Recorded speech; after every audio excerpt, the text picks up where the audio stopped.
Can you share with us what Esther's been interested in lately? I really love that conversation in Miami where you shared with us what she was really particularly interested in, what she's been doing in her life lately. That was fascinating to me. What she's eating up all day, every day. And some of it we're talking about here because you're looking for it too. And it's a little bit about the conversation that we were having earlier about the processes. So Esther has applied every process that we've ever offered. She's heard it. She's watched for opportunities to utilize it. She's utilized it, and she's benefited from it.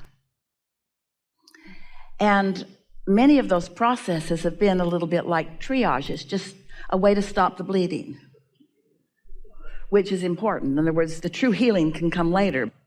And so what we are acknowledging is that there will be other processes for you later that will be more meaningful for you at the time, but those processes that fit right now matter a lot. They're perfect, aren't they?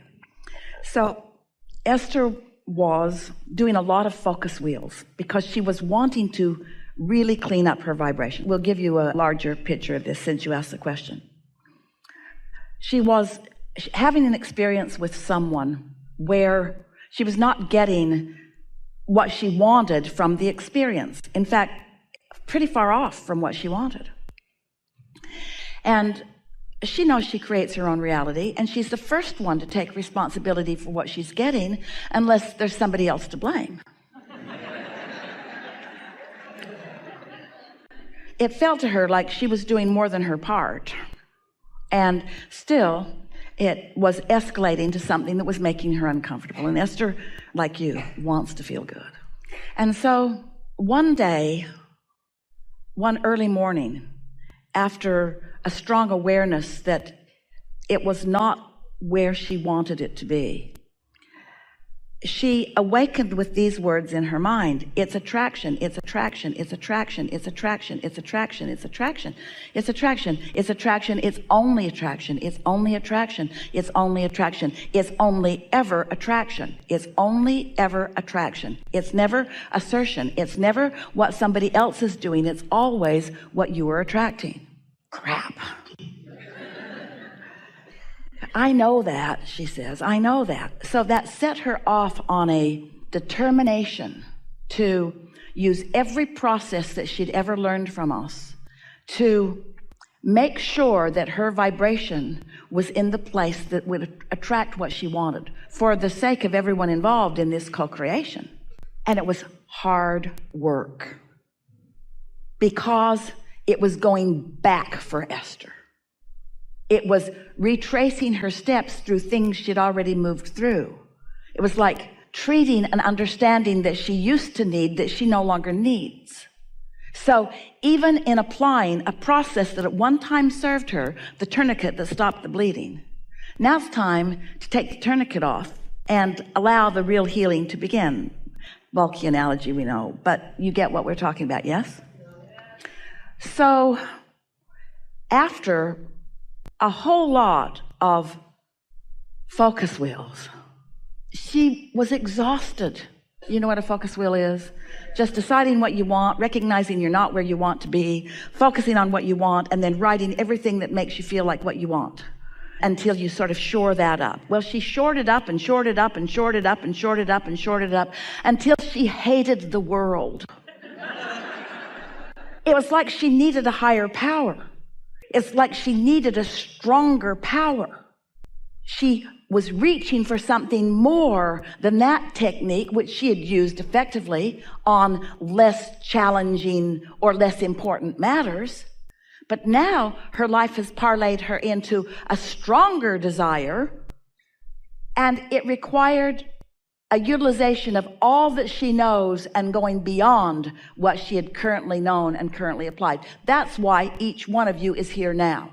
This is not a forum where we just regurgitate stuff that we've been talking about forever. This is a forum where new you, comes to this, new this, and together we find new understanding about how it all fits together, yes? So Esther sat with her focus wheel book, and she closed the book, and the thought came into her mind: if I were starting over with this, if I could have it any way I wanted, if nothing about this existed right now. She remembered us telling the story that whether you're building a business or a relationship or an empire, most of it is built vibrationally before you nail the first nail in the first board.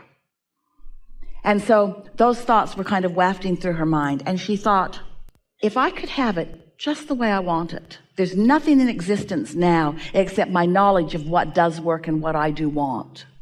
And then right on the heels of that thought, because momentum is like that and clarity is like that, if I could have it any way I want it, the thought was, since I can have it any way that I want it, how do I want it?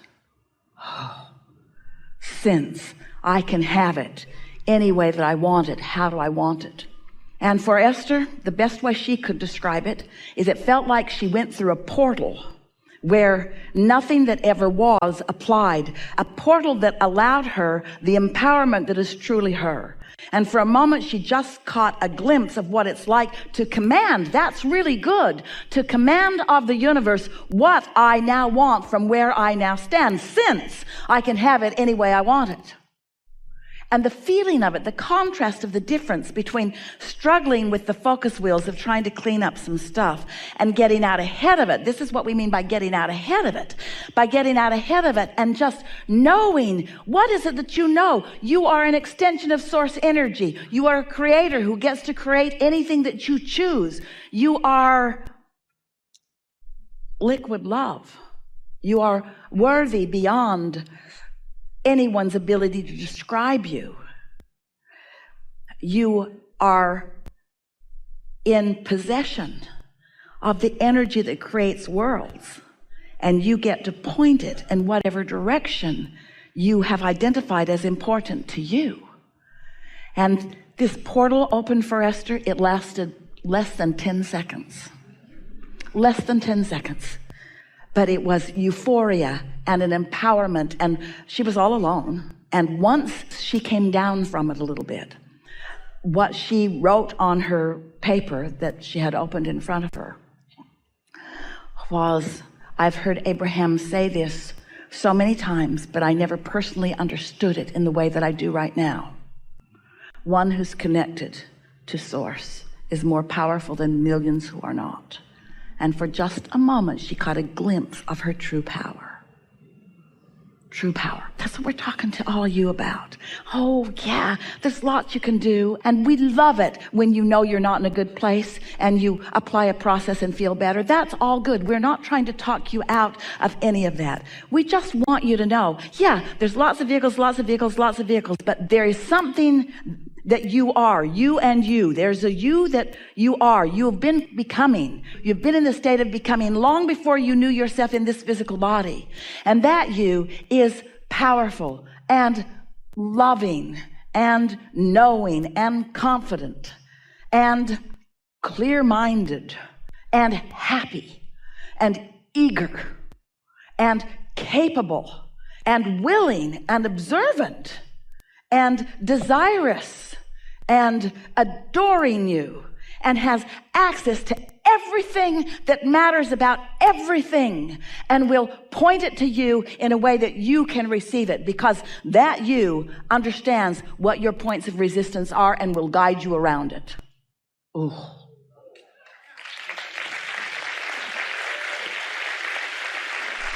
That's what she's up to. She's up to discovering her own power, because, you know, she tunes into us and, she translates us to perfection. But then she has a life to live, you know. She's Esther. She's Esther. And sometimes things are broken. Sometimes they need triage. Sometimes she just has to stop the bleeding. Not very often. And then sometimes she's ready for the boldness of really being who she is.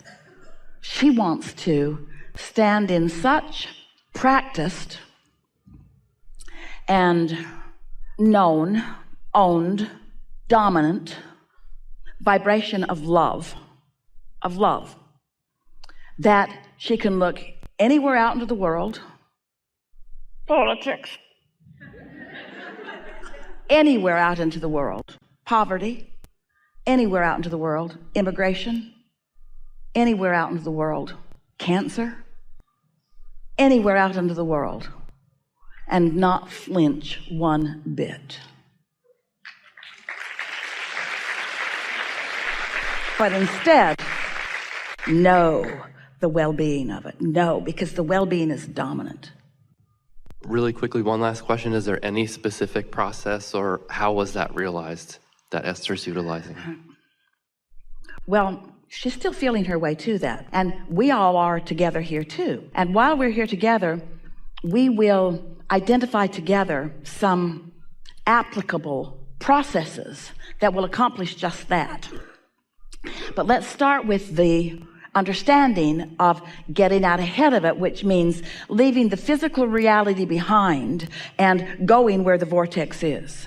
And let's make that statement a little more clear by saying it's the difference between daydreaming for the pleasure of the dream as compared to deliberately creating to get rid of that radio station.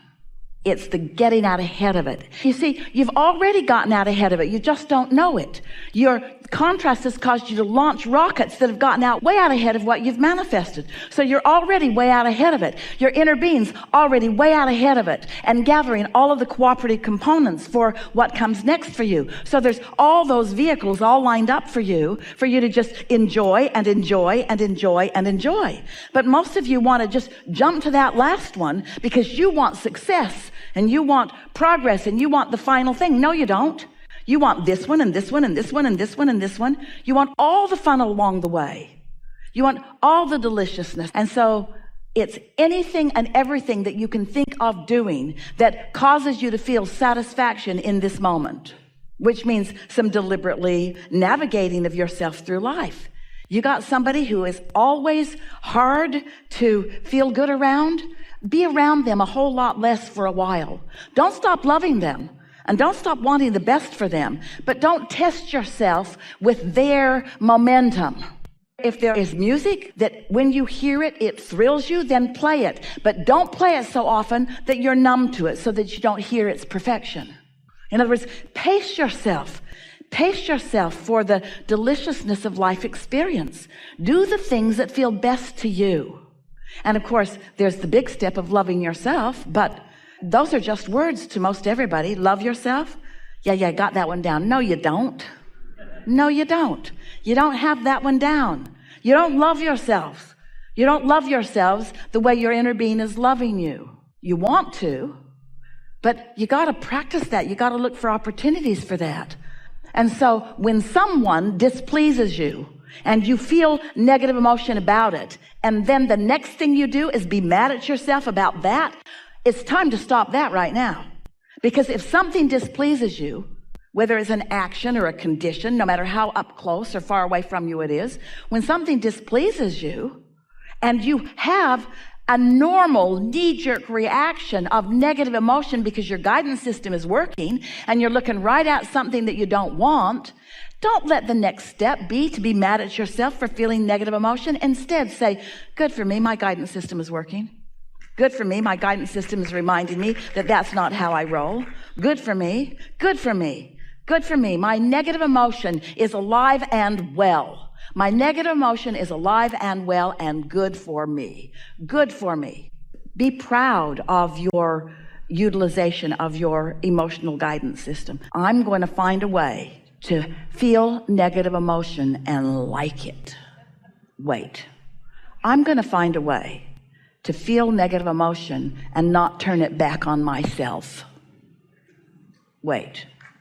I'm going to find a way to feel negative emotion and not turn it on myself or on anyone else. But if I have to turn it on someone, it's going to be you, not me. It's a better choice. It's a better choice. I'm going to work on that. I'm not going to get after myself.